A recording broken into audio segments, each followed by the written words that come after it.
Confessions with Miguel and Holly. Hits 96.1. If you want to get your confession in, text it to us and we'll keep you anonymous. Put the word hits with your message and send it to 96893. Here's the first Queen City confession. One of my best friends just had a baby, and while I'm so happy for her, I've started to notice something that's bothering me. She completely shuts her husband out when it comes to the baby. She criticizes the way he holds their daughter. She redoes everything he tries to help with, diaper changes, feedings, and she makes all the parenting decisions without even asking him. I love her, and I know she's doing her best as a new mom, but I'm starting to feel bad for her husband. He's trying. Should I say something, or is it not my place? I mean, well, you could say something because this couple is headed for a divorce. Because I know this because this is basically what happened with someone I know very well in my life. Because I don't want to throw anybody under the bus. However, I have literally seen this happen firsthand, and it just is it starts to become a slow build of resentment. And if dad starts to think, I'm going to see more of my kid if I'm away from this mother and I just get weekends even than I am married, you have to make your marriage a priority, and then you both work on raising the child. Because, and I get it, by the way, I had a lot of new mom anxiety, and it's really hard to fight through that. But if you want your marriage to stay intact, you got to find a way to. So say something, but do it in a hey, best friend, I know you doing everything that you can do. Yeah. But here's some warning signs I can see as your friend from the outside perspective. Right, exactly. And all you can do is just give a very nice and cozy chit chat. And if your friend doesn't take that advice, at least you know you tried. Here's another Queen City confession. I'm heading out for a beach weekend with my fiance's entire family, and I'm kind of nervous.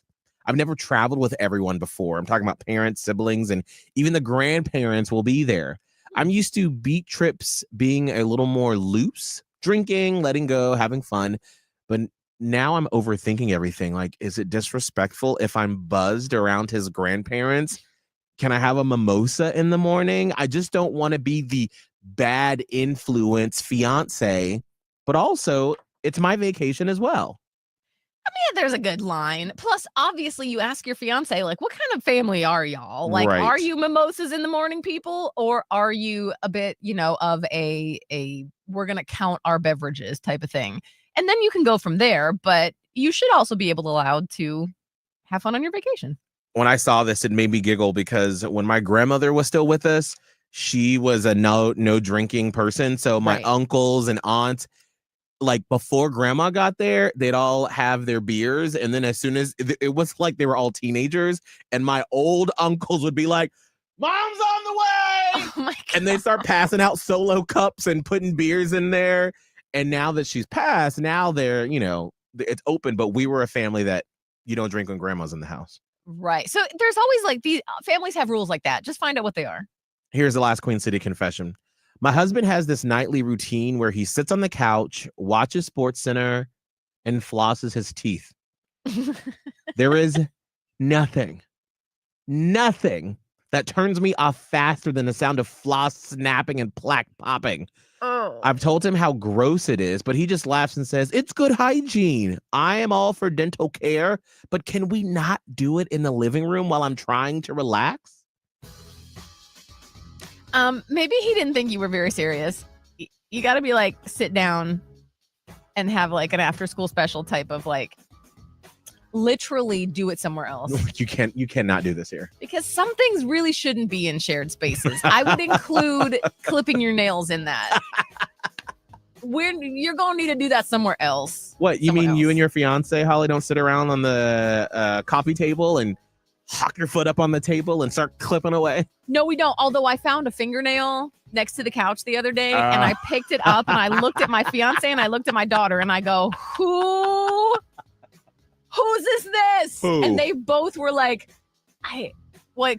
it might be him, her, me. I'm I don't care whose it is. Don't do it again. Not for shared spaces. If there's a confession you want to get off your chest, text HITS and that secret to 96893. It is 7:16. We got a new blown off at 7:40. But first, Holly's dog, Teddy, did something so embarrassing in her fiance's parents' house again.